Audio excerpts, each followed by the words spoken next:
Hey there. My name is Daniel Zabala with RealtorResource.com, and this is my first live stream on this channel for RealtorResource.com. So I want to welcome you to my channel and to Realtor Resource, a website where we focus on educating real estate agents and real estate professionals continue to grow as professionals. We want you to master your craft and become an expert in the field. Um, whether you're a brand new agent thinking about getting in the business, you're a seasoned agent, have been in the business for years, or you're even a broker looking at starting your own brokerage and business. We talk about a little bit of everything. Kind of my background, I have 2 master's degrees, a master's in business, a master's in finance. I'm a real estate broker in the state of Kentucky.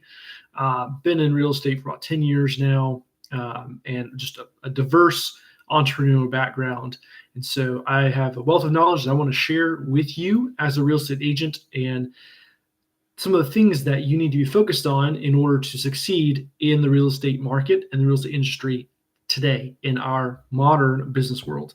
The days of only serving retail buyers and sellers is over. We have to think differently, adjust, and adapt to overcome the challenges in the market and become experts again at what we do in order to succeed in our business endeavors. Let's see. I'm using an outline that I created on ChatGPT, so I'll be looking up to the left here, or to maybe to your right. Yeah, so I'm like I said, been in real estate about 10 years. Yeah, so I'm going to talk about the foundation for success. Obviously, as a new agent, you're learning a lot, and there's so much to learn. You will literally learn something new every day in this business if you're truly working the business and pursuing to become a master at your craft. Working with buyers and sellers, I think one of the most important tips that a brand new agent needs to hear is focus on getting listings.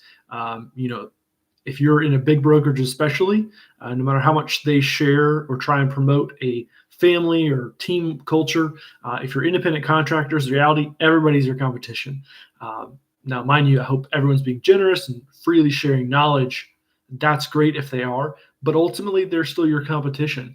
And so a lot of times, more seasoned agents will encourage newer agents to focus on buyers because they're easier to work with or whatever. And that's not necessarily not true, but also it's harder to build your business upon only working with buyers in a normal market, let alone in the current market conditions we're in. If you live in an area anywhere like where I live in Kentucky, there's very low supply and very high demand for real estate. So regardless of what interest rates are doing, price houses are still high and still rising, at least where I live. That very well may be different where you are in whatever part of the country you're in. But where I am, that is the case. So again, focusing on getting listings. When you focus on getting listings, you're going to learn a lot more. Not necessarily learn more.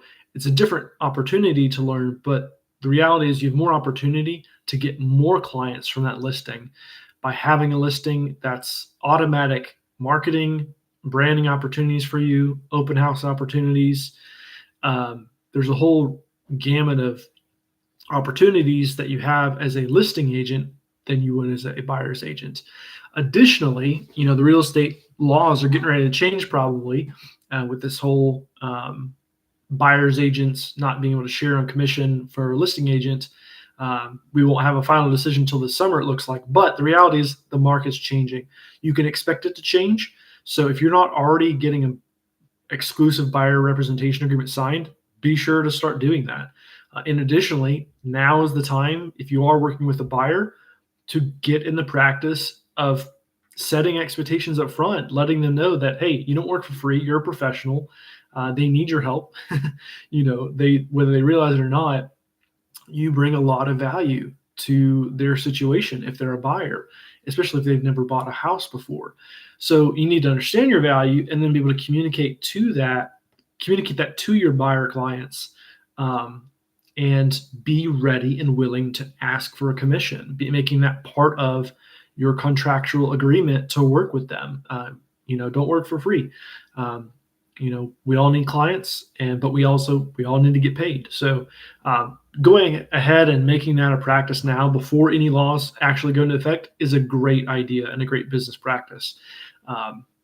So yeah, go ahead and expect on asking your buyer clients to pay you a commission, because the reality is 6 months from now, you may be forced to. So why not get ahead of the curve? Let me see. What else? Discussing importance of mastering fundamental skills, communication, negotiations, and market knowledge. That's a good one. So as a newer agent, you want to become a master very quickly of communicating with your clients, with lenders, with home inspectors. Your main job as a buyer's agent in particular, or a seller's agent for that matter, is a transaction manager and a problem solver.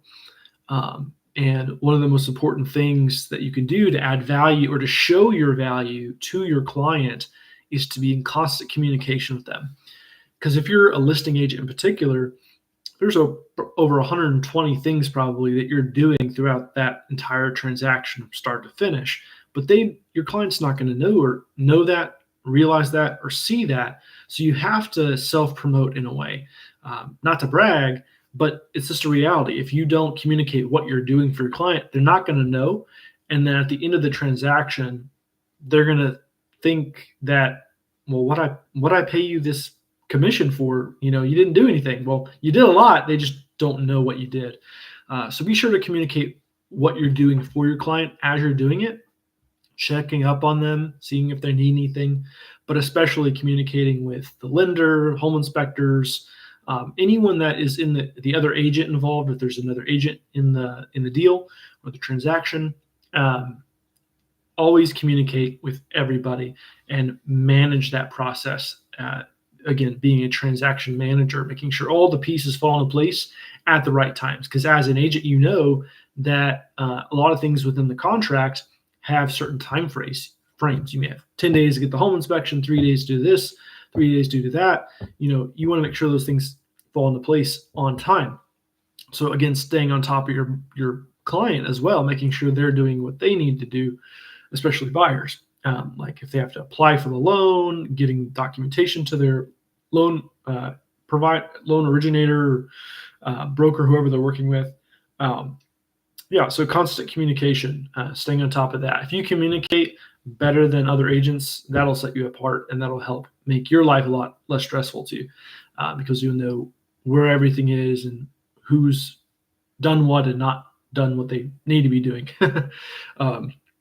And then market knowledge, definitely should be looking as a brand new agent, especially do everything you can to learn your market, understand the city that you operate predominantly in, the counties, learn the area, learn the neighborhoods, look at a map and memorize it if you need to, street names, whatever you need to do to build your knowledge of market knowledge, both on a micro level, meaning where you're located, as well as a macro level. You want to understand what's going on in the market, across the country, buyer trends, seller trends, cities that are hot places to be buying right now, cities that are declining, how inflation is affecting things, how rates are affecting things, areas of the country where there's a lot of supply versus low supply. All those things are important to understand. Understanding the big picture, and especially understanding the small picture for where you are as a local agent, where you're serving your clients.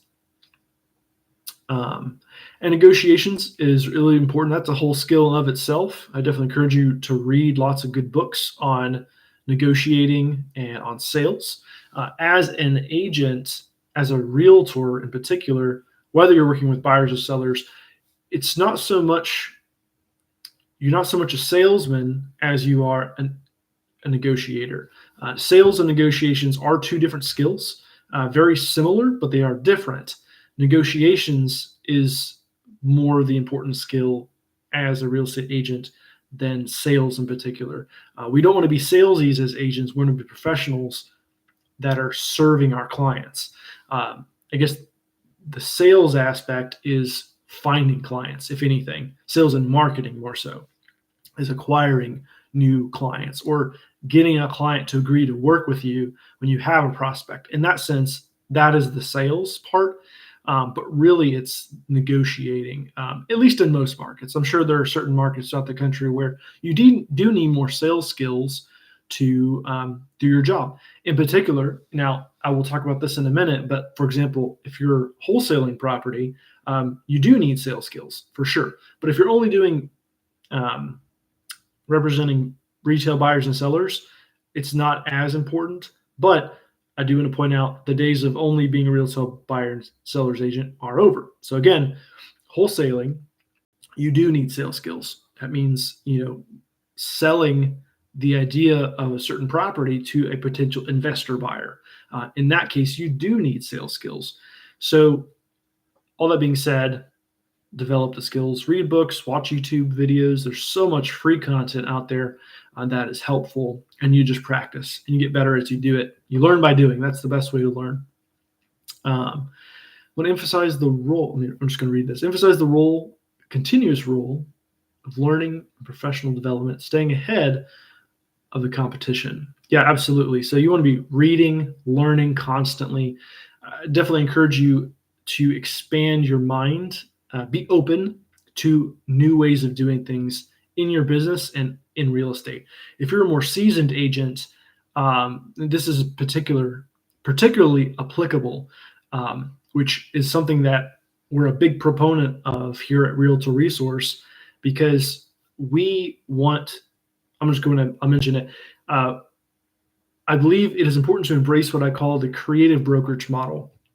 Whether you are a broker and you have your own brokerage, you want to have your own brokerage, whether you're a broker or not, or you're a seasoned agent and you're currently working with a broker that still has you in that cookie cutter retail model only, it's time to move. Unless you're thriving in that business model, it's time to look for a different brokerage. It is my professional opinion and suggestion that you work with a broker that is going to allow you to be more flexible and do business in a way that is actually going to allow you to succeed and thrive. What does that look like? The creative brokerage model, that means not only serving your retail buyer and seller clients, but also learning how to work with wholesalers. They're not the enemy. They should be your best friend. You can bring them deals. You can represent investor buyers. They can give you leads. You can work with them on what are called novation deals. You can be their listing agent. That is a great opportunity for repeat listing opportunities. You can even, depending on what, it may be different in different states, but a lot of times you can actually, wholesale real estate even as a realtor. It will depend on your broker. It will depend on your local MLS, and it will depend on your state laws. But there are a lot of times when, even as a realtor in particular, you can still wholesale real estate, where, if you're not familiar with what wholesaling is, it is where you find a motivated seller and you lock up that property under contract to purchase the property, but the contract itself is written in such a way that it is assignable, meaning you're going to turn around and sell that contract to an end investor buyer. And by selling the contract to purchase the property, you never actually take ownership of the property, but you make a spread from doing that. So for example, say you find a really distressed property that needs $50,000, we'll call it more, $75,000 worth of work. You can buy it for $50,000 cash. That would put your all-in cost basis at $125,000. Maybe it's worth $200,000 fixed up, but you're not going to flip the property. Essentially, you can lock up that property for $50,000. You can get a private money loan from somebody by networking to buy that property with cash if you don't have the cash yourself already. And then you could turn around and sell that contract to an investor, and you could make $10,000, $15,000, $20,000 or more by selling the contract, and you never actually own the property. Completely legal. It's just how you go about doing it is really important. Making sure that you're doing it legally. It may be illegal where you are, but chances are it's not. You just have to know how to go about doing it, even as a realtor in particular.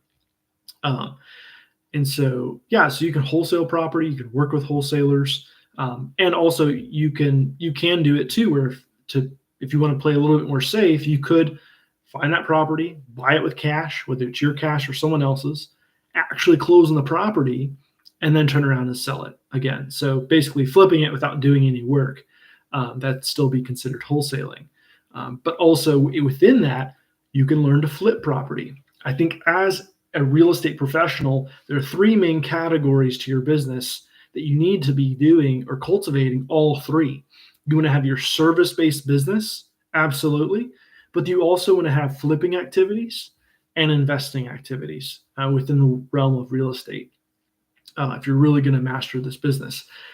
So flipping, again, you can do wholesaling. You can actually buy a property and flip it. In most states, I think it's illegal to do what's called a net listing, which is the same thing as a novation, but as a real estate agent. But there are some states where it's not illegal. And that's a net listing is basically where you have a contract with a seller where they remain the owner of the property the entire time. But once you have it under contract, you do the renovations and you pay for the renovations, or you get the money to pay for the renovations. And then when the property sells, you get either a fixed amount or anything above a certain amount. And the seller gets the remaining balance of whatever's left on the sale.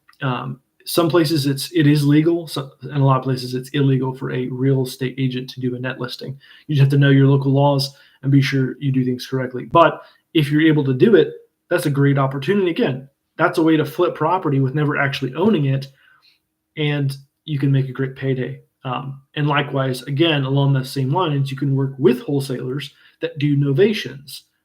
Same thing, but they're doing the net listing, or they call it a novation, and you're selling that property for them as a listing agent. Completely legal. Should be.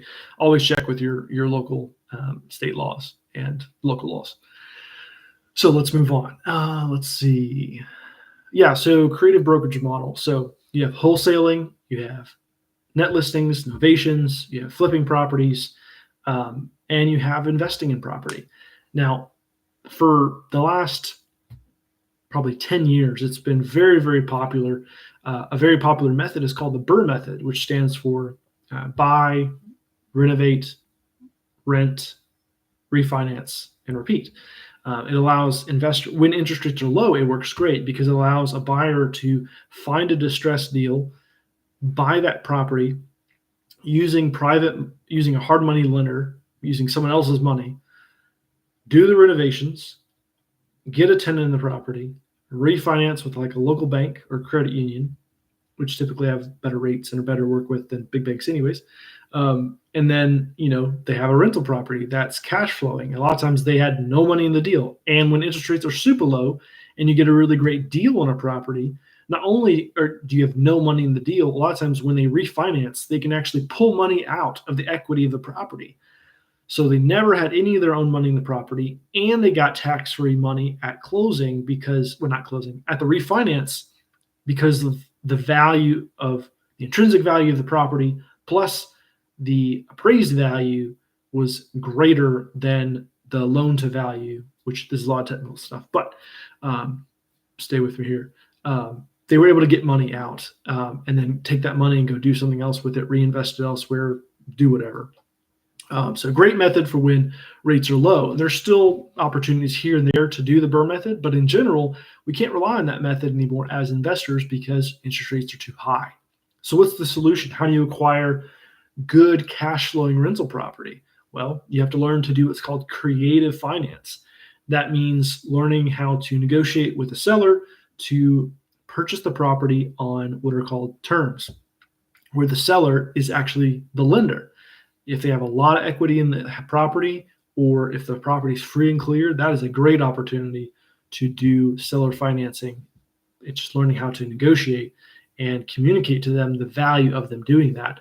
It allows them to have a stable stream of income, and you acquire the property, and then you can turn it into a long-term rental, an Airbnb, mid-term rental, what have you. But also along the same lines of investing using creative finance, You can buy it on terms, but then you can turn around and sell the property on terms. It's what's called a penalty box buyer. Someone, for example, that 1099 contractor, someone that has a construction company or a plumber or electrician, they have their own business and they make great money. But because they're not a W-2 employee, they can't get a loan from a bank. Well, you can sell to them using seller financing and charge them a slightly higher interest rate. So now you have, if you structure the deal correctly, let's say you find a seller who's willing to sell to you at 0% interest, for however long, 30, 40 years, definitely doable. You turn around, you could literally sell that property for the same price you bought it for, but charge 9 or 10% interest and do a 20 or 25-year loan as long as the buyer qualifies and can handle that. And you have a great monthly cash flow. It could be $500-$600 or more. It depends on obviously the purchase price and all the details, but literally you could have a big cash flow from one of those deals. 10 creative deals like that, and you are in a good place, sitting pretty comfy in terms of monthly cash flow. And it gives you a lot of flexibility to do the things that you care most about in your business and in life. Creative finance, great thing to learn about, super important to learn about and embrace as an agent, as a realtor, as a real estate professional. And so with that being said, you also have, of course, brokering real estate, serving your buyers and sellers. In addition, you can specialize. I think you can learn to do short sales. You can do property management. You can, if you know how to do creative financing, you can be a creative consultant where you help other realtors or other agents with their deals or transactions where they need to know how they need advice or someone to help them with creating those creative terms for the deal to work. There's a whole lot of ways you can run your business as a real estate agent. If you're not a broker, I encourage you to become one. Education is great. It'll only make you better as a real estate professional. And if you don't own your own brokerage, I encourage you to start one at realtorresource.com. That's what we want to do. We want to provide you with the tools, the knowledge, and the resources you need in order to succeed as a real estate entrepreneur. Whether you're investing, whether you want to have your own brokerage, whether you want to do property management, whether you want to do syndications, whatever you want to do as a real estate professional, we want to provide resources that help you. All of this comes from my background, my education, my experience, the last 10 years, just all the wealth of knowledge and resources and tools that I've acquired and created for this plan. I've had this idea and this dream for a long time now. And so finally making it a reality by creating the website. It's up and running. I think it looks great. I'm continuing to improve the content and the courses and the materials over time. So I want it to be an excellent resource for all those who are interested in becoming a member of our website. What else? Let me think. Probably going to go for 30 minutes. So let's see. Let me think. Flipping. Let's talk about flipping properties. So I'm currently just finished a flip with one of my business partners. We've been working on a property in Versailles, Kentucky, and it's at 152 Hanover Court. It should be live any day now. Today, hopefully, it's for sale. So we just got done. I mean, it was a great learning experience. This one in particular, nice, beautiful little 3-bedroom, 1-bath brick ranch in a great neighborhood, a great subdivision that's well established, a bit older. I think the house was built in the 70s, and we bought it, got a great deal for it, and it needed a lot of work. You could tell it had been smoked in for years and years and years. It was super musky. And the previous owner, I think it was their brother did the property management and maintenance and just was taking forever to get things done. It was just a mess. I mean, it had really cheap, thin hardwood floors, like plank, that they were trying to install. It was dusty, all the smoke smell. Kitchen was super old and needed to be ripped out. But the structure of the house was phenomenal. Like brick was great, like solid, good quality 2x4s, like better than what you could buy now, to build a new house. Roof looked great. Nice big yard, some big, beautiful hardwood trees. And yeah, so it was great. I mean, we, ripped up the floors. First day of demo, we ripped up the floors. The new floors they were installing, because they were cheap and did not look good, because we were going to put luxury vinyl plank down, a high quality luxury vinyl plank, so that it's going to have much more durability for the long term for whoever buys the property. And so did that, ripped out the kitchen cabinets, found a small leak between the kitchen wall and the bathroom wall, a little bit of mold. So we had professional mold mitigation done. Knocked that out through the entire house just in case. They cleaned the HVAC, the ductwork, put some new drywall up, had brand new kitchen cabinets installed, countertops, new vanity in the bathroom, paint. We painted the ceiling, painted the walls, painted everything. Ceiling, the reason for that is because the smoke smell, we use what's called Kills. It's a paint, it's white paint that you can use that will actually lock in the smoke smell. It's amazing the difference that it made. And so we washed the ceilings, painted the ceilings, washed the walls, painted the walls. Lots of little works, little things here and there. We did pretty much like 90% of the work ourselves, so it took a long time. One of the learning experience, I enjoy working with my hands. It's a huge undertaking. It takes a long time when you only work on it one day a week on average. Don't recommend doing that. Definitely learn from that. But it was fun. It was a family project, and we learned a ton, and we had a great time doing it. Definitely hard work. Definitely worth it in the end, once it sells. But big learning experience. Definitely learned the hard way. I don't want to do flooring.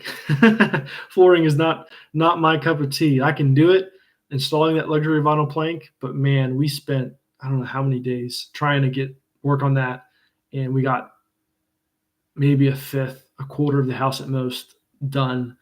And we were like, this is dumb. What are we doing? We don't know. It was dumb because we were doing it ourselves and we were going so slow. And it was like, let's just pay somebody who knows how to do it. Literally, they knocked it out, I think, in less than 3 hours. They knocked out the whole rest of the house, plus the quarter round around the baseboards of the whole house. Like, did a phenomenal job. Best decision we probably made in this flip transaction. So this flip deal, and it looks great. They did a great job and reasonable price too. So definitely going to use them again in the future. But yeah, so it was a great learning experience, and it was a lot of fun, a lot of hard work. Man, it was hard, and we grew, of course, as a family, learning to work together, learning to communicate in a new situation, new scenario. Of course, there was stress. Of course, there was disagreement. But it was a good time overall, and good memories for sure. So that was a flip example. You wrap up here next couple minutes. So realtorresource.com. We have a lot of resources. Just as a real estate professional, as an entrepreneur, check us out. And the last thing, I just got a contact this week with a brand new company that is a texting AI bot. Their bot seems like it blows the competition out of the water. So we already have our link uploaded to our website. Be sure to check that out if you're looking for, use texting as part of your marketing. It's very, very effective way to do marketing as long as you're doing it. I encourage you, always do it legally, always do it correctly. But yeah, it's a great looking tool. AI texting bot. And it's real estate. What's it called? Pull up my website real quick. Let's see. Real estate AI texting bot. I think it's what the name of the website is. Yeah, realestateaitexting.com. But link is in the description of all my videos. And so that's all I have for today on this live stream. I hope that's informative. I know this is mostly focused at newer agents and just kind of rough overview of what we do at realtorresource.com. Going to be doing more live streams. And of course, the more I do it, the better these are going to become. So brand new at this, but I hope this has been informative and helpful and give you some food for thought, some things to think about in your real estate business. I wish you the best, and I hope you have a successful rest of the day and weekend, and that your business thrives this year. May God bless you. And until next time, that's all I have.